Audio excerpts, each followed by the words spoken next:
Hello, book lovers, bibliophiles, all the cool people. Welcome to my channel. I'm Chad, and I was thinking I'm gonna give this review thing a couple of days rest, but then I went for a cool 12-kilometer run in the rain, and then did some deadlifts, some farmer's carries, and then I felt really inspired to do this review. Also had lots of caffeine. So let's get stuck into it straight away, shall we? We shall.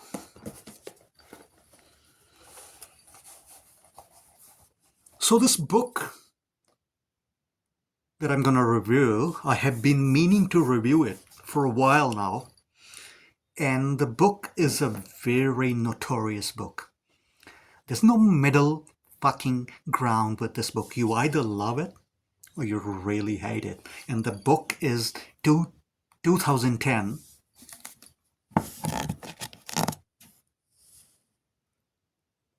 House of Leaves by Mark Z. Danielewski. Lebowski, The Big Lebowski, one of my favorite movies. The book got published around the same time as the movie. I think movie was 1998 and the book is 2000. Cool. So this book,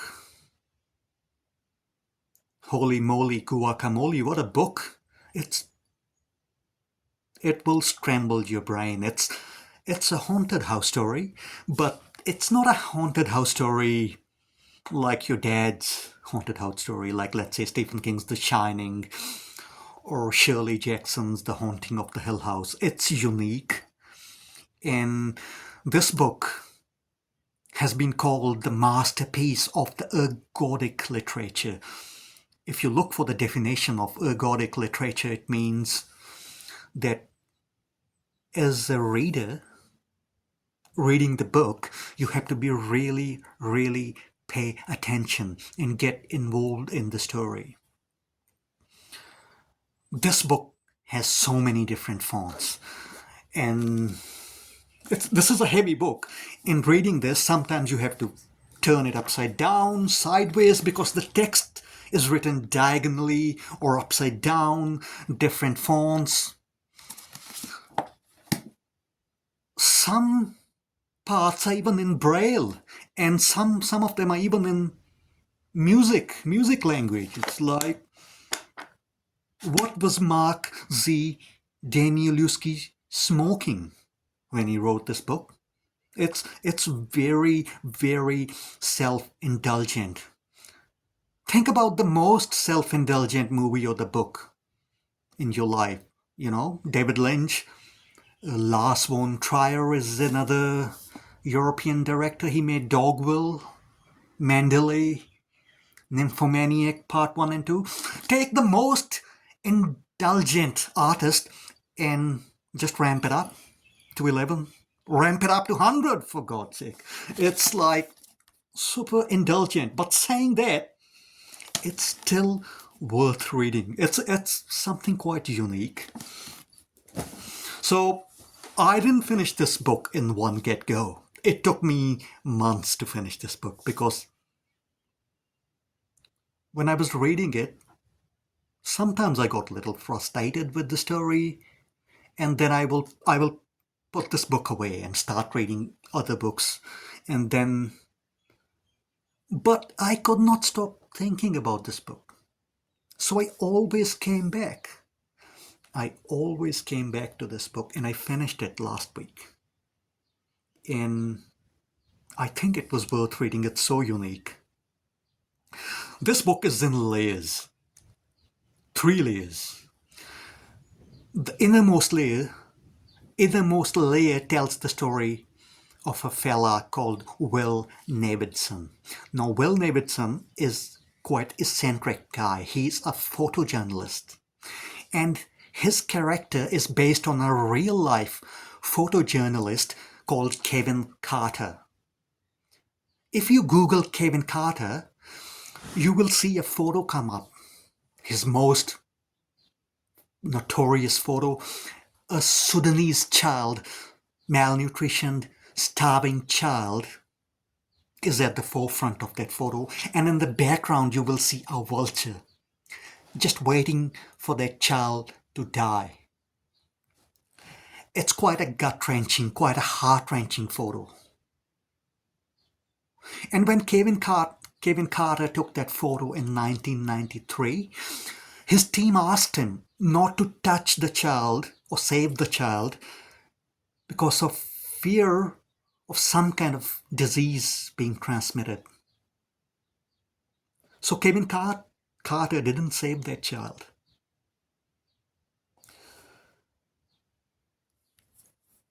Kevin Carter got Pulitzer Prize for that photo, or for being a photojournalist.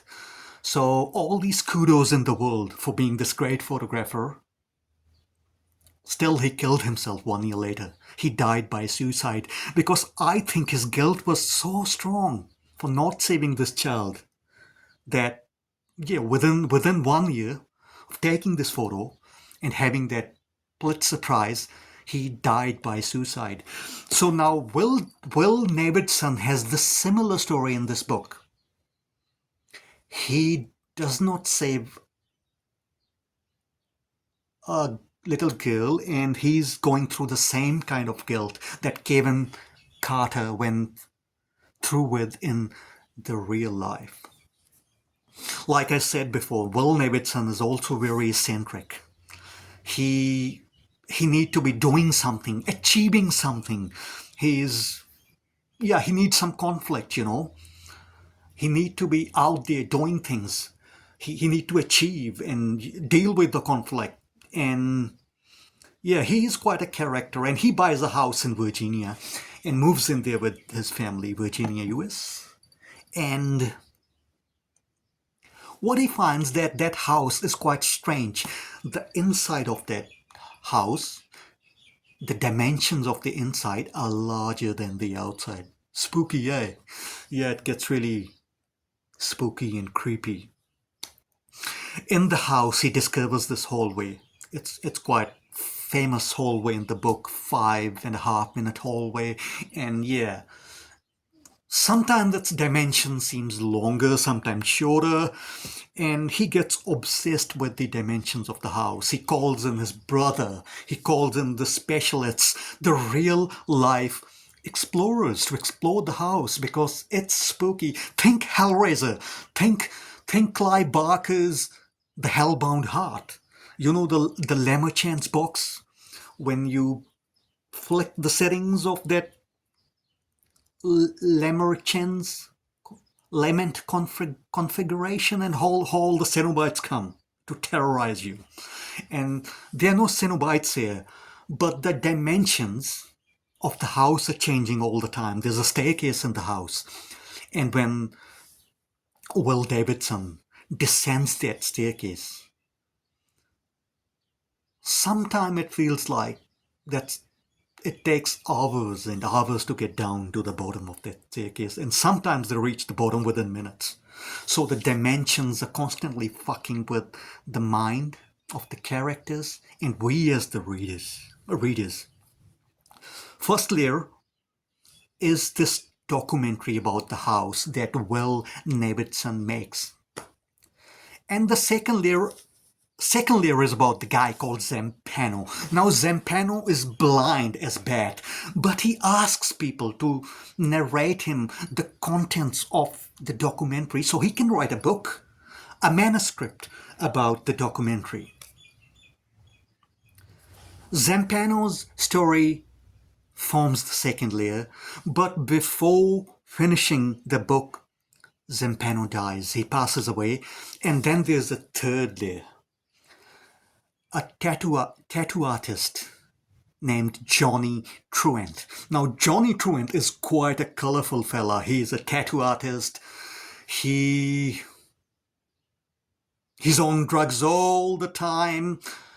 He's a sex addict. He's always chasing strippers. But saying all that, he's an unreliable narrator. So you don't know how much what Johnny is telling us about this manuscript, Zampano's manuscript that he found, how much of that is true. and how much of it's just the drug-fueled musings of Johnny Truant's mind. So Johnny is quite a colorful character, and his story forms the third layer because he finds Zampano's manuscript, which is about Will Navidson's documentary. 3 layers already. Will Navidson, the documentary, Zampano, the manuscript, and the third layer, Johnny Truant, the tattoo artist. And we, as the readers, when you're reading this book makes you feel like layer number 4. And it gets quite freaky. Sometimes reading this book, you feel like, is someone behind my back? Is there a shadow or a silhouette moving at the corners of my eye? And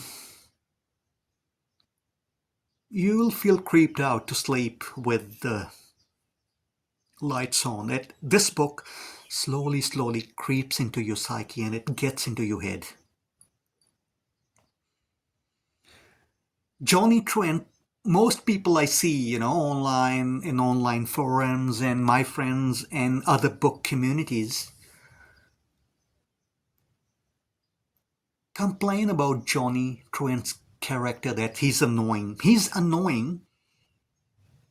He's quite colorful, but I think he was written that way. It's all intended to be like that. And the book is written in a strange way, different fonts. Sometimes paragraphs are written upside down, diagonally, different colors, musical language. Some parts are also in Braille. But it's all done on intention. There's another complaint. People say that this is a thick book. This is a heavy book. Is it worth getting, engaged in this book and reading it? But don't feel intimidated by the size of this book, because so much of this book, if you see, can you see it? If you see, so much of that in the middle of the book is just like a blank space. And those pages go pretty fast. And they are like that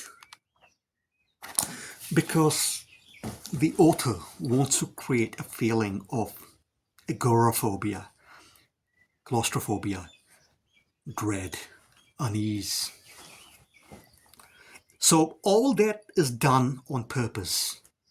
So don't let the size of the book intimidate you. It's quite a unique book. And it has seeped into the zeitgeist,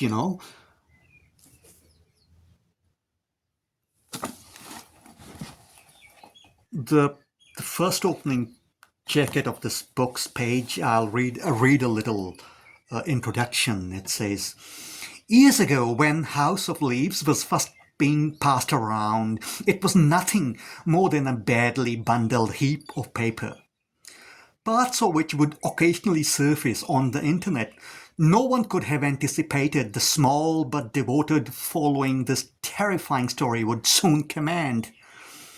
Starting with an odd assortment of marginalized youth, musicians, tattoo artists, programmers, strippers, environmentalists, and adrenaline junkies, the book eventually made its way into the hands of the older generations, who not only found themselves in those strangely arranged pages, but also discovered a way back into the lives of their estranged children." So the counterculture movement, yeah, it's pretty cool. It is what it is.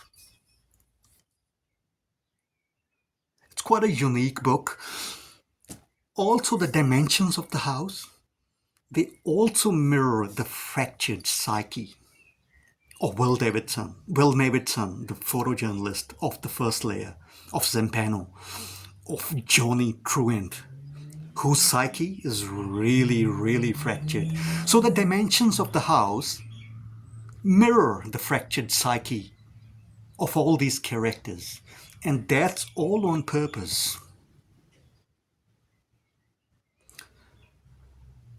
This book is less about the monsters stalking you in the dark. It's more about the existential dread. And I enjoyed it. It's not my favorite. I don't hate it, but it's unique. And I will read it definitely sometime in the future. There are so many layers, so much to dissect in this book. And this book is cult. There's cult following, just like Big Lebowski. There are hardcore fans. And this book is worth checking out. Rating-wise, I will rate it solid 7 out of 10. Have you read this book? If you have, what do you think of this book? I would really like to know, so leave a comment. And if you have any book in your mind that you would like me to review in the future, please leave the title of the book in the comments and I will get back to it, reviewing it sometime in the future. In the meantime, keep on reading cool fiction and have a great Halloween month. Bye for now.